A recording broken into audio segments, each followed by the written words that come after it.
So, mechanics. Okay, let me explain the Genshin mechanics, starting from the most obvious to the least obvious, so you can finally understand how you should play the game. First and most obvious mechanic is Proqing Reactions. So when you put one element onto an enemy already affected by another, you usually proc a reaction. Most teams try to create as many reactions as possible to increase their damage, but of course there are some teams where reactions don't contribute that much to the DPR of the team. Now what does DPR mean? Well, most people think DPS is all there is to your damage, but that's not entirely true. DPR means your damage per rotation, so let me explain what rotations are. Rotations are basically the order in which you're supposed to switch from your characters to use your skills or bursts, and even what attacks your own fielder should do. Let me take a Hutao rotation as example, since she's one of the most mechanically challenging characters in the game. Furina EQ, Shanyun EQ, and maybe an N1 or N2 for like your fav. Xingqiu EQ, E again if you're stack procced. Hutao E5N1 CJP Q. Now let me explain what that whole thing means. EQ just means use skill and burst in that order. N1 means normal attack 1. So N2 would mean normal attack 2, N3 would mean normal attack 3, and so on. C or CA will refer to charged attacks. Something like CA2 would mean the second hit of a charge attack. Something like Ganyu's Frostflake Arrow Blooms. J means jump, P means plunge. It wasn't used here, but D is used to mark dashes. And there are some characters who walk cancel, so it is showing the rotation with a W. But that's just a normal rotation without any cancels. Let's take a look again. Xingqiu can dash from his E, so we should use E-Q. Hutao usually cancels her charge attacks with jumps in this rotation anyway, but if you don't have Shanyun, she can jump cancel it or dash cancel it at C1+. Dash cancels are better for her, but since there is stamina, which she needs for charge attacks, she uses jump attacks before C1. Anyway, the important part of this segment is that cancels are used to reduce the duration of your rotation, getting you more damage per second. By the way, every character here used EQ. Why? Well, the reason is particles. This is also the reason for why the order of the characters was that one. Since using E and then Q lets you catch your particles faster, it means that you can spend less time on the character.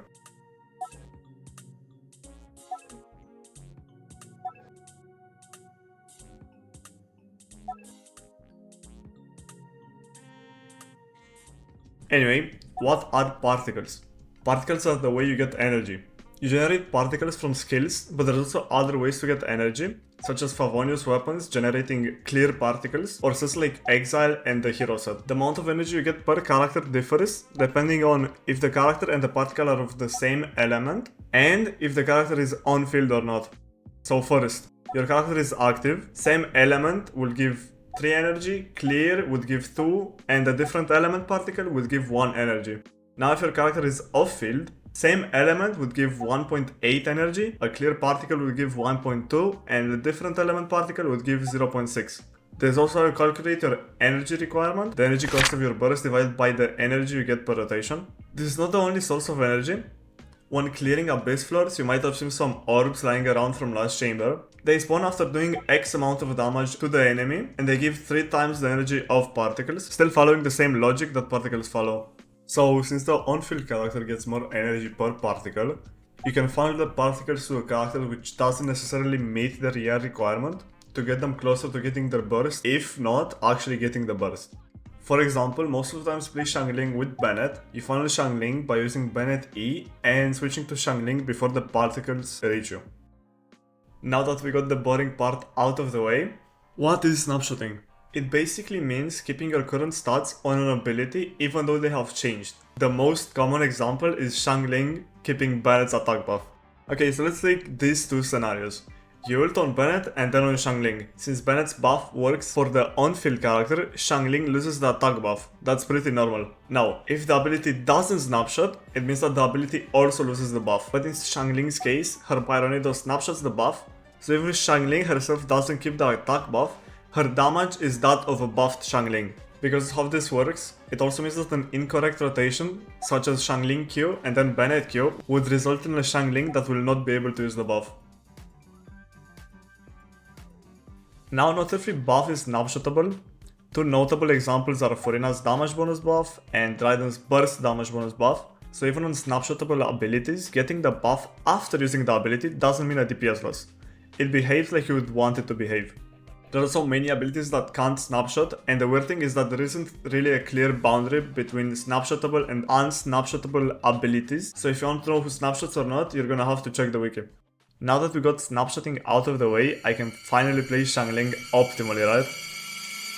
Double swirls. This refers to your animo character swirling 2 elements for your party. Very important to do if you can, since the VV buff is not to be underestimated. The setups change from party to party, so I can't really help you with it. Now, why did I mention this? Well, if you wanna play a national team, buffing Xiangling and Xingqiu with a VV set is quite important, and that's where Sucrose's Guoba sword comes in. The Guoba swirl means swirling pyro off Guoba. Simple, right? I mean, kind of. If you get the timing right, it's not really a problem. Because of the way Guoba works, he self-infuses with pyro for a split second. If the timing is right, a Sucrose E will swirl the pyro off Guoba on nearby enemies, giving you the VV shred. At the same time, if an enemy had another element's aura, it will swirl that as well, giving both elements swirl the elemental shred. It's important, since it can let you swirl both pyro and another element, which is usually Hydro in these teams, making your double sword setups faster, thus having more DPS. In the grand scheme of things, you only care about it if you use Sucrose with Xiangling, but it's a really important tech that you might want to learn. Now, what is ICD? ICD means internal cooldown. It refers to the time between your elemental application. Now, standard ICD has 2 cooldowns, either the 3-hit rule or 2.5 seconds after your first application. So let's say you're playing something like Arle VV Vape. Your first hit will vape, your second and third hits won't, but your fourth will. Even though 2.5 seconds didn't pass, it vaped. Why? Because of the 3-hit rule. If you were to hit it once and then wait 2.5 seconds and then hit it again, it would vape as well. That is standard ICD.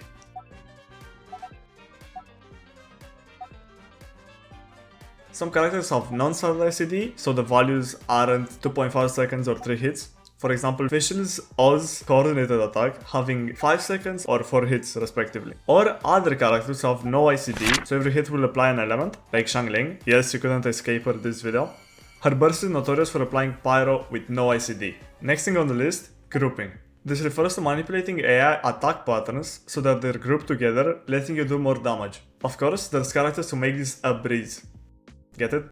Characters like Kazuha and Sucrose can group them together. This tech is important in all teams, since hitting all of your enemies means doing more damage. It's even more important on teams where most of your damage is AoE, or where bringing a grouper is impossible, like Nilobloom teams. Since our base resets every 30 days, searching for a guide for each new version might be helpful to you if you still can't 36 star.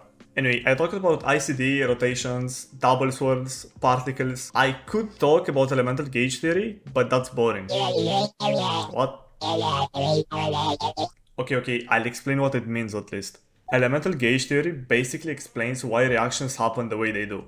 Like your elements decaying, the difference between forward and reverse reactions, what happens when you apply more of an element than you already have on an enemy, etc. Basically too complicated for me to explain at the end of the video. Anyway, moving on. Okay, I'll explain it somewhat. When applying an element, you apply an amount of units of said element to the enemy. For this example, I will use a vaporize reaction. There is more than 3 types of attacks, but realistically you can think about them like this. 1 unit application attacks, 2 unit application attacks, and 0 unit application attacks. 0 unit application basically means that it won't trigger reactions, but you can use it in the overworld for stuff like lighting up a campfire. 1 unit and 2 unit attacks will trigger reactions. Now in triggering a reaction, let's say you have 1 unit of Hydra. If you hit it with 1 unit of Pyro, it will trigger Vaporize once. You'll be left with 0.5 units of Hydra. Do it again before it decays, and you can Vaporize 2 times. If you hit it with 2 units of Pyro, you will be left with nothing. That is because Pyro on Hydra triggers reverse vape, so Pyro is less effective. Let's say you start with 1 unit of Pyro. If you hit it with 1 unit of Hydro, you will be left with 0.5 units of Hydro. Let's say you had 2 units of Pyro, 1 unit of Hydro will clear it. That's because Hydro on Pyro triggers forward vape, consuming Pyro faster. There are also neutral reactions like Overloaded, Quicken, Superconduct, etc. that consume both elements at a 1-to-1 ratio. Now that's fine and all, but what if we have 2 elements coexisting, like Hydro and Electro? Well, first of all, they would decay faster because of the Electro charge reaction. But let's say we have 0.5 units of each. Hitting it with 2 units of Pyro, first it will react with Hydro, clearing all of the Hydro and vaping the hit, remaining with 1 unit of Pyro. Then the Electro will react with the 1 unit of Pyro, proccing Overload, and the enemy's aura is cleared. One attack proc 2 reactions, so you can call this one overvape.